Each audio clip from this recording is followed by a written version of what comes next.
భూముల వివాదాలు నిషేధిత జాబితాలో 22A సమస్యలు సామాన్య ప్రజలకే కాదు, ఉన్నత స్థాయి వ్యక్తులను కూడా వెంటాడుతున్నాయని మరోసారి స్పష్టమైంది. తాజాగా తెలంగాణ హైకోర్టు మాజీ న్యాయమూర్తి అయినటువంటి జస్టిస్ అభినందన్ కుమార్ షావిలి గారు తమ యొక్క భూములు నిషేధిత జాబితాలో చేర్చడాన్ని సవాలు చేస్తూ హైకోర్టును ఆశ్రయించడం జరిగింది. రాష్ట్ర వ్యాప్తంగా ఈ యొక్క విషయం అనేది చర్చనీయాంశంగా మారింది. అయితే 1980 నుంచి చట్టబద్ధంగా కొనుగోలు చేసి తమ యొక్క ఆధీనంలో ఉన్నటువంటి భూములను ఎలాంటి స్పష్టమైన ఆధారాలు లేకుండా అసైన్డ్ భూములుగా గుర్తించి 22A జాబితాలో చేర్చారని ఆయన ఆరోపిస్తున్నారు. అసలు ఈ యొక్క కేసులో ఏం జరిగింది?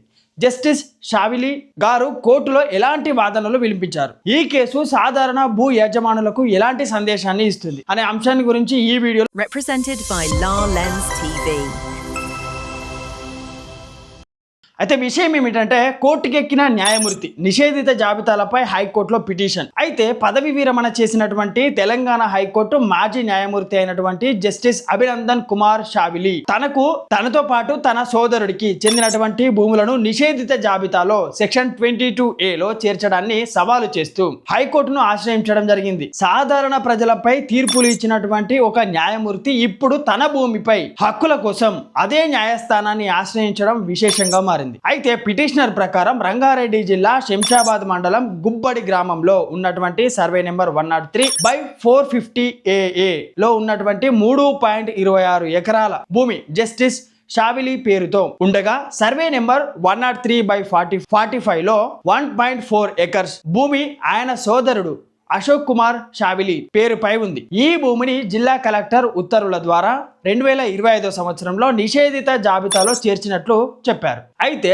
జస్టిస్ షావిలి తన పిటిషన్ లో ఈ భూములను 1980 కాలంలోనే చట్టబద్ధంగా కొనుగోలు చేశామని, అప్పటి నుంచి నిరంతరంగా తమ ఆధీనంలోనే ఉన్నామని చెప్పారు. ఎన్నో సంవత్సరాలుగా తమ స్వాధీనంలో ఉన్నటువంటి భూములను అకస్మాత్తుగా అసైన్ భూములుగా గుర్తించడం అన్యాయమని వాదించడం జరిగింది. అలాగే భూములను అసైన్ ల్యాండ్స్ గా ప్రకటించడానికి అవసరమైన రికార్డులు, ఆధారాలు లేదా స్పష్టమైన సాక్ష్యాలు ప్రభుత్వ అధికారులు చూపలేదని చెప్పాడు. అయితే సరైన పరిశీలన లేకుండా యాంత్రికంగా నిర్ణయం తీసుకొని 22A జాబితాలో చేర్చడం చట్టవిరుద్ధమని ఆయన అభిప్రాయపడడం జరిగింది. అయితే ఈ కేసు సోమవారం గౌరవ జస్టిస్ NB శ్రవణ్ కుమార్ ధర్మాసనం ఎదుట విచారణకు వచ్చింది.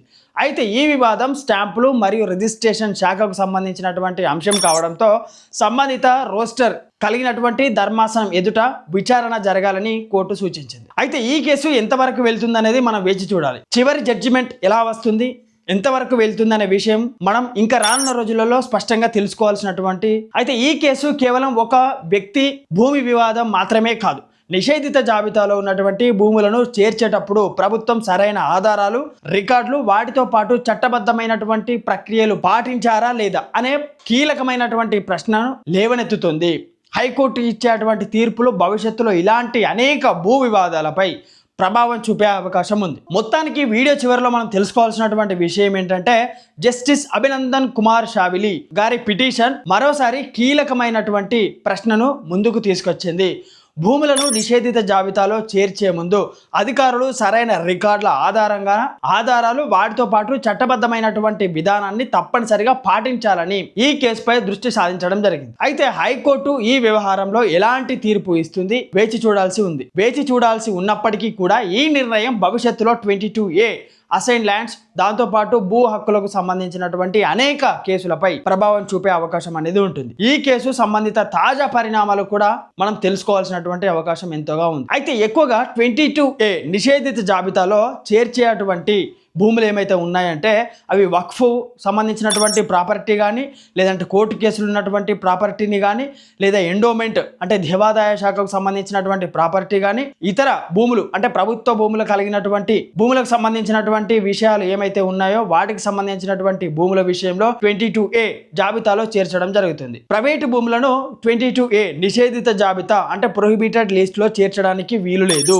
పట్టా భూమి అయినప్పటికీ కూడా కొన్నిసార్లు నిషేధిత జాబితా చేరిస్తే మనం తొలగించుకోవడానికి రెవెన్యూ ఆఫీసర్స్ గానీ కోర్టు చుట్టూ తిరగాల్సి ఉంటుంది. ఇప్పటి వరకు ఈ వీడియోలో నిషేధిత జాబితాల యొక్క భూమి ఎలా చేరింది, ఎందుకు చేరింది, ఆ చేరడానికి గల కారణాలు, ఇలా హైకోర్టు న్యాయమూర్తికే ఇలా జరిగితే సాధారణమైనటువంటి ప్రజలకు ఎలా జరగాలి, ఇది ఖచ్చితంగా మనం రానున్న రోజులలో ఈ యొక్క కేసు గురించి మనం పూర్తిగా వివరణాత్మకంగా తెలుసుకోబోతున్నాం. ఇదే మన లా లెన్స్ టీవీలో ఎలా ఉంటుంది, ఏ విధంగా ఉంటుంది అనే విషయాలన్నింటినీ కూడా క్లియర్ విషయాలను ఈ 22A నిషేధిత జాబితా నుంచి ఎలా తొలగించడం జరిగింది, అసలు తొలగించారా లేదా, హైకోర్టు అనేది ఏం జడ్జిమెంట్ ఇస్తుంది, అసలు తొలగించడం ఎలా, అసలు ఎలా తొలగిస్తారు, ఎందుకు తొలగించాలి, ఎందుకు ఆ పట్టా భూమిని ప్రొహిబిటెడ్ లిస్ట్ లో పెట్టడం జరిగింది అనే విషయాలన్నింటి గురించి స్పష్టంగా క్లియర్ గా రానున్న రోజులలో ప్రతి విషయం గురించి మన లా లెన్స్ టీవీలో చర్చించుకోబోతున్నాం. మరో ఇలాంటి లా అవేర్నెస్ వీడియోతో మళ్ళీ కలుస్తాను.